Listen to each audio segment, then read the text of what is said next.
Assalamualaikum warahmatullahi wabarakatuh. Perkenalkan, nama saya M. Abeldio dari kelas 2 ALB dari Prodi Teknik Elektro Mekatronika.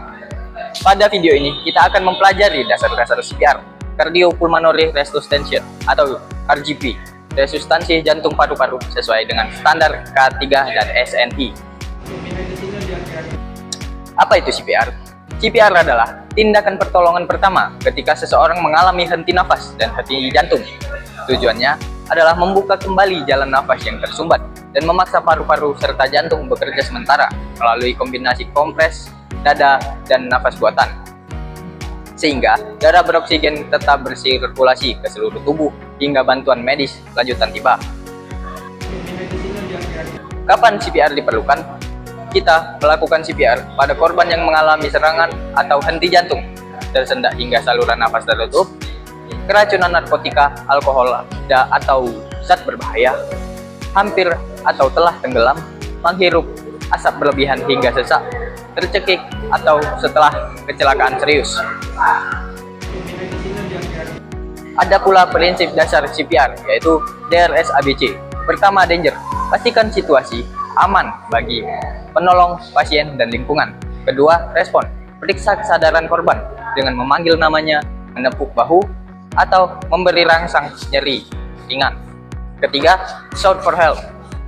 Minta bantuan menggunakan ponsel untuk menghubungi layanan darurat 112 sambil tetap bersama korban.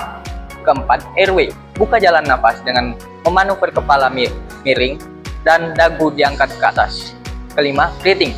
Periksa apakah korban masih bernafas. Keenam, circulation. Pastikan aliran darah lewat kompresi dada. Hal yang perlu diperhatikan saat CPR, selalu perhatikan 3 poin: keamanan lokasi, respon korban, dan upaya memanggil bantuan. Pastikan Anda dan korban aman, cek kesadaran secara cepat, lalu segera panggil bantuan medis. Teknik RGP dilakukan dengan CAB melalui compression. Tekan dada korban sebanyak 30 kali di pertengahan sternum dengan kedalaman 5 hingga 6 cm dan ritme 100 hingga 120 tekan per menit. Lanjutkan dengan airway. Dongkakkan kepala korban, angkat dagunya untuk membuka jalan nafas. Kemudian breathing. Berikan 2 tiupan nafas buatan masing-masing 1 detik. Pastikan dada korban terangkat.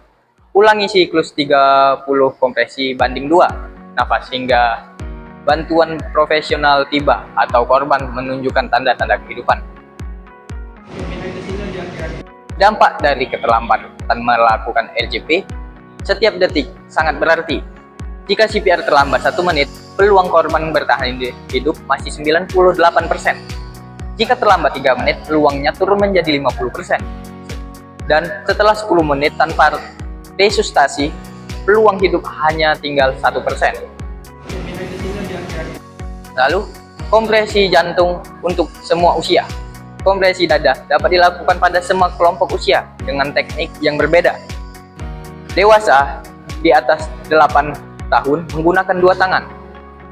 Anak usia 1 hingga 8 tahun menggunakan 1 atau 2 tangan sesuai ukuran tubuh. Bayi di bawah 1 tahun menggunakan 2 jari di tengah dada. Lalu, penghentian CPR dan posisi pemulihan. Hentikan CPR jika bantuan medis sudah tiba. Korban kembali bernafas atau bergerak. Korban dinyatakan meninggal atau penolong benar-benar kelelahan.